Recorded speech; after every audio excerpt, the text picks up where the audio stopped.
episode of Raw, uncut, straight to your gut, with something real, something you can feel. Doing a reaction to He Was Murdered in a House Full of White People, No Arrests Made. Shout out to Teller House Publishing. Let's get into it. Escambia County deputies are searching for a killer. This comes after a man finds his roommate shot to death.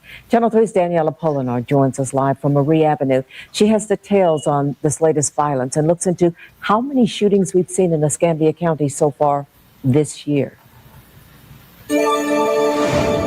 Neighbors living down this road say they never would have imagined something like this would happen here. Several of them telling me they've lived here for decades and have never seen this level of violence. 4 fatal shootings in Escambia County in the past 10 days. It's crazy. It's crazy. I mean, I don't know what else to say. It's crazy. The latest deadly shooting happening here on Marie Avenue near Burgess Road. I looked out front and both the ends of the streets were pretty much just blocked off totally. Deputies responded to this home at around 8 Sunday night. When they arrived, a man told them he got home, found the door open, and his roommate dead. Shot multiple times on the floor. People living in the area say in the decades they've lived here, they've never seen such violence. It was kind of scary. Me personally, man, it seemed like more so with these 21st century young YNs, they got a lot of mental health. They do drugs, play a lot of social media things, and listen to crazy music. It just set them all up for failure, trying to imitate what they hear and what they see, and then their minds is gone from taking all them psychedelic meds and drugs and whatever. So maybe he done messed up some drug money or some drugs, or they just didn't like him or whatever, and just sort of take him out. You know what I'm saying? They ain't no telling. Scary, especially being here for 30 years. I've never seen anything like that. And then I've had my grandkids here, and it was kind of like, kind of hit home. Neighbors say they've seen several young adults living at the home leading up to the incident. Just don't want to believe that it would, happen right next door to you or anything. This is just one of several recent shootings. So far, in the first 20 days of 2020, Channel 3 has reported on 10 shootings in Escambia County. Take a look at this map. It shows where they all happened. Again, 4 of those fatal. PPD says they're working with ECSO and have every available resource looking into the shooting. Officer Mike Wood says this won't stop until the suspects are in jail. I have no answer for it, but when it hits this close to home, it's really scary. In this latest shooting, ECSO has not identified any suspects. I'm not even comfortable walking outside my door, knowing there's someone out there who's just killed someone. ECSO has also not named the man killed. Of course, we'll keep you updated as soon as we learn more. For now, reporting live in And since the news didn't show you a picture or give you a name, I will give it to you. This is 20-year-old Justis Walker, who lost his life in another suspicious circumstances while he was hanging around his white friends. Peace and blessings. Peace and blessings, all praises to the Most High. And even though this case happened in 2020, it reflects the narrative that we have seen lately from young black men being murdered, being killed, being drowned, while in the company of their white friends, and nobody is being held accountable. Now, I've spoken with the mother of Justis, and she's giving me some details, but it seems like the police automatically rule this as drug related. Now, it is said that the roommate came home and found the young man shot to death. And according to his mother, in Justis's hands were some pills. She didn't say what kind of pills they were, but they were some pills. So officials automatically ran with the narrative that it was drug related.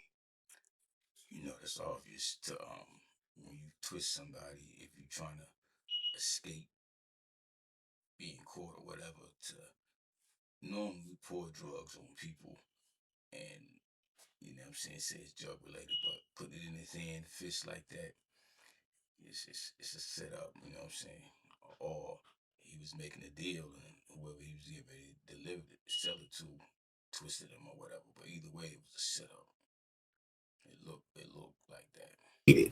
Even if it was, which I don't think it was, there should still be some sort of confidence and integrity in an investigation to ensure that they find the killer of this man. Now, until this day, nobody has been arrested, even though they're saying that the case is still open. However, they did arrest 3 men in connection with his death, but not charging them with the murder.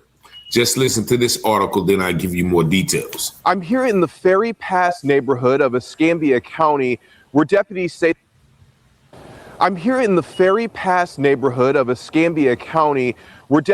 the shooting happened just before 8 p.m. Sunday night on Marie Avenue.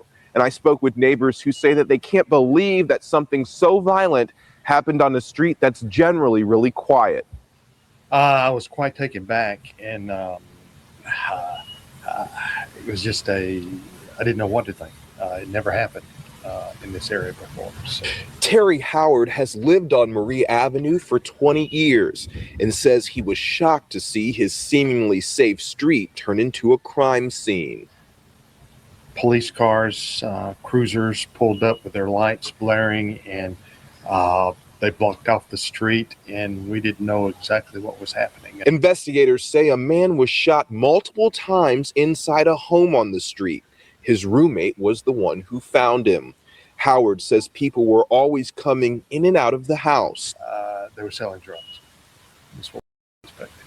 And a lot of residents in the area say that they don't usually lock their doors, but after last night's homicide, they might start. In the Ferry Pass neighborhood of Escambia County, I'm Bryant Clerkley, WKRG News 5.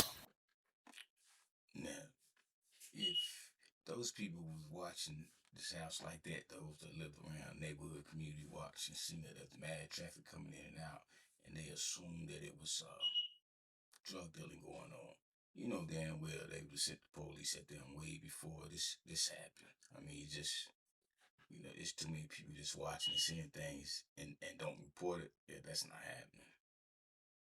And again, since they didn't give you the information or even show the pictures of the 3 men that were arrested, I will do so here. These 3 men are Thomas Summerford, 20, Ryan Kinzer, 20, and Lamar Bruno, 19. They were arrested for destroying evidence, according to the Escambia County Sheriff Office. So the question that we must ask is, what evidence did they destroy?